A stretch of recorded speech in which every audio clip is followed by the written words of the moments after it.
Hi, I'm Patrick Weeg. I'm a clinical social worker in Denver, Colorado, and a trainer for the Sensorimotor Psychotherapy Institute. I'd like to talk a little bit about how I work with people around alcohol when I'm using sensorimotor psychotherapy. So I think of a couple different things when working with the issue of alcohol use by clients. First off, I really like to just think about an assessment when somebody comes into my office and talks about their alcohol use. Uh, Guiding that is my question really, what is somebody's relationship like with alcohol? For some people, it may simply be a pleasure. If I were to go a little deeper, I might consider, even if it's not a problem, their alcohol use, uh, I can learn information, and people can learn information about themselves as well in their relationship with alcohol. In sensorimotor psychotherapy, we really believe that by helping people study how we organize experience at the level of the body, our emotions, our mind, our thoughts, that if people get the right kind of information about themselves and how they organize their experience, their system will organically evolve to a higher level of integration, meaning they can handle information more efficiently and effectively. To put it simply, that they can leave feeling more capable and effective in organizing their lives and themselves. So when somebody talks to me about their alcohol use, it may be as simple as thinking about, oh, they said they don't like to drink because if they drink, they lose control. That might mean nothing, but it also starts to tune up my antenna to think about possible hypotheses for a session.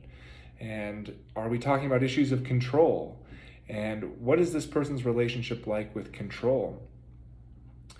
And so is it hard for them to let go, which is an action sometimes we study in sensorimotor psychotherapy, where we actually study the physical as well as the emotional and relational experience of letting go, of instead of, for example, talking nonstop, pausing and allowing somebody else to say something, or to let go of that physical and emotional sense that we need to control something. So that might be one angle when alcohol isn't really an issue, but still provides us important information as clinicians to consider how we will frame and organize a session with a client. Then in sensorimotor psychotherapy, I'm frequently thinking about, are we dealing with issues of developmental adaptations, or are we dealing with a client's challenges around traumatic events they've experienced in their lives? So I consider these often as sort of the non-life-threatening and the more life-threatening events that occur to us. And we work very differently in sensorimotor psychotherapy based on the type of presenting problem. So when it comes to alcohol, I also frame it that way. Are we dealing with what we call a developmental wound, and the strategies we've had to develop? Developmental wounds would be things like in a home where you had to adapt to a family of origin, that you had to take action quickly, that if you didn't act quickly, you lost access to the pool of family resources. A person who grows up in that environment then is adapted to acting quickly and may have an instinctive, habitual, physical, emotional, verbal quickness to them to take action. And that might translate to alcohol use too, where there's more of an impulsive reaching and drinking of alcohol instead of more of a thoughtful, responsive relationship with alcohol. That can lead somebody who has that sort of impulsive tendency into drinking in problematic ways. So when a client comes in who has that pattern, I'm usually looking for it in many areas, not just alcohol. It might be with food, sex, might be with exercise, all sorts of things. But there can be that kind of impulse to take action. And for those of you who've done the sensorimotor psychotherapy trainings, you'll remember the action cycle of insight, action, nourishment, completion.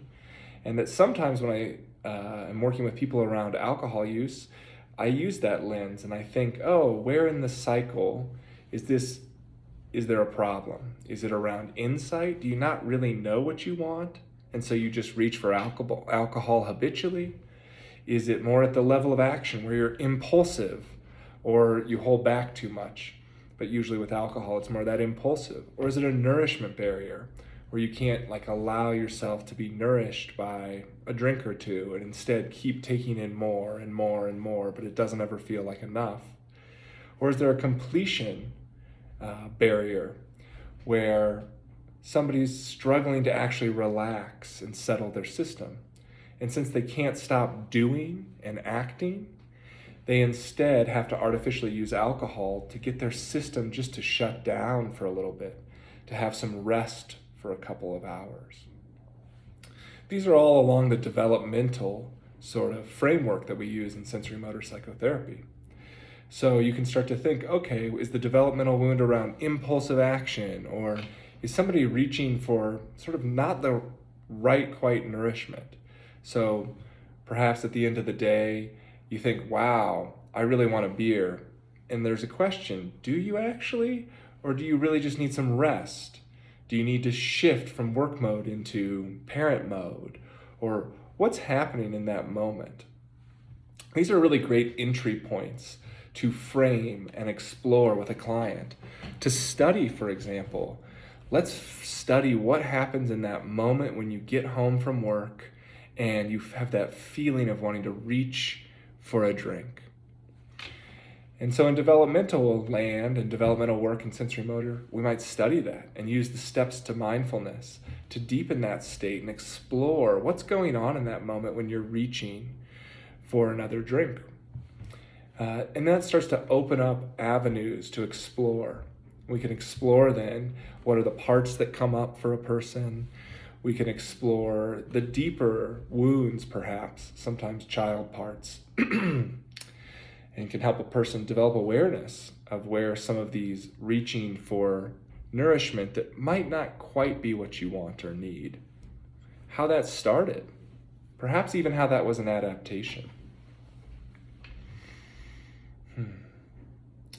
And then that frames the session. We can start to think about and hypothesize little experiments.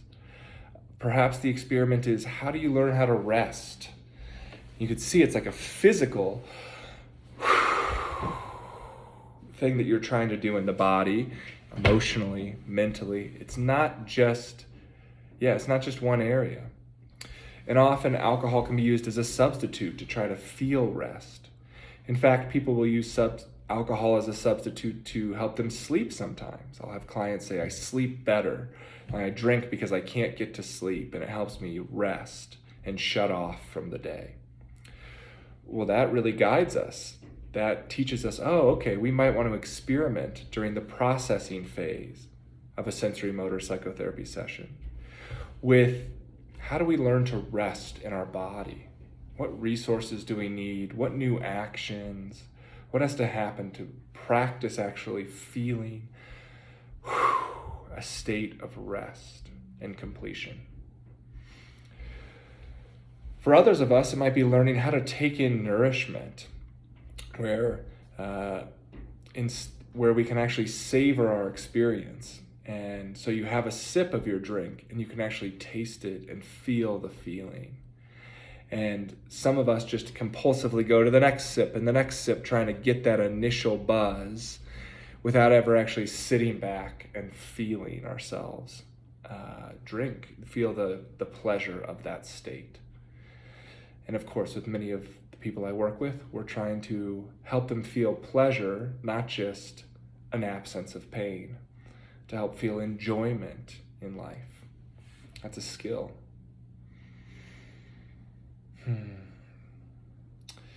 So that's one whole area you can work developmentally, thinking about how does alcohol fit into this person's dynamics developmentally.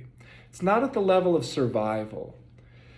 On the other hand, when I'm working with people who are using alcohol as what we call a survival resource, they're using alcohol in such a way to regulate a dysregulated nervous system. And I'm making this symbol for those of you who kind of know about the window of tolerance. And when you're inside this window, your prefrontal cortex is online, so to speak. You can feel your feelings, reflect on your body and your emotions. But when we've been through traumatic experiences and our resources have been overwhelmed, we often then live life at moments outside of this window. We're dysregulated into survival defenses. The prefrontal cortex isn't online. In those scenarios, when we've been through things like childhood, sexual abuse, physical abuse, car accidents, war, neglect, sometimes people will use alcohol as a means of avoiding traumatic reminders. So for example, I'm thinking of somebody who at a certain time there was abuse in their life. And so, for example, at nighttime, that person would experience flashbacks, either physical, where their body would sense some impending danger, or they would have some reminders mentally. They would be thinking about those events, and it'd be really distressing. And what they found is that if they drank alcohol, they could zone out from that stuff. They could turn it off and not re-experience those traumatic events that were so scary. So in those scenarios, we want to help clients understand, like, oh, there's a reason you're actually using these substances, and it might be to try and deal with these traumatic reminders or dysregulated states, really high fear states, or when they're shut off and zoned out. People will sometimes use substances to bring their system into a certain state.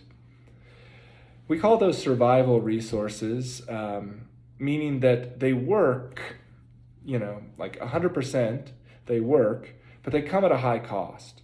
They often cost us relationship, jobs, our physical health.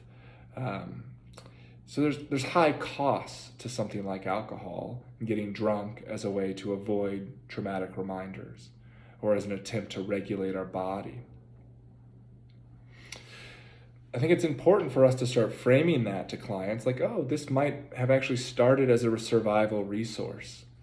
When people do that repeatedly, they often develop, what Janina Fisher talks about, 2 routes, where now they've got the habit built in and some maybe even physical dependence, as well as the trauma stuff they're dealing with. So now you've got 2 issues to deal with. And as Janina says, it's going to take, when you take away a survival resource, so if you ask somebody to, consider that maybe they want to stop drinking as often in order to develop some other resources that don't cost them so much, they're going to need to replace that with what we call creative resources and what have sometimes been called 10% solutions. Taking a deep breath, calling another person, these will be effective, but they're not going to be as effective as taking a drink sometimes in terms of immediate moment relief. They may be much more effective in the long term if you learn to reach out to people when you're feeling distressed instead of reaching for a drink. Your system may be much healthier in the long term, but in the short term it might not be as easy, might not be as comfortable or familiar. So in phase 1 work with sensorimotor psychotherapy, when we're working with trauma, we're helping people start to even identify these survival resources as survival resources. And then we're helping them to experiment during our sessions, in vivo, live. We want to experiment with new resources. Like it might be as simple as a deep breath or orienting to the exits in a room, or centering or grounding, feeling their butt on the chair, their back, their feet on the floor, aligning themselves. And then it also might be things like learning how to reach out. And historically, people may have experienced reaching out being met with violence or rejection or criticism. So there might be an inhibition, an impulse not to reach. And so we might experiment with how to bite-size some reaching, with the goal ultimately perhaps of a client being able to reach out, for example, to groups that can support them, not just their therapists, but family members, or groups like Alcoholics Anonymous, or Women for Sobriety, or Celebrate Recovery, or the Phoenix Concept, or so on. Groups of people that can provide some kind of presence, acceptance, and access to some resources that don't cost as much, metaphorically and literally, as alcohol. So this is just an introduction into some of the ways I start to think about working with alcohol when it shows up in the therapy office in the context of sensorimotor psychotherapy.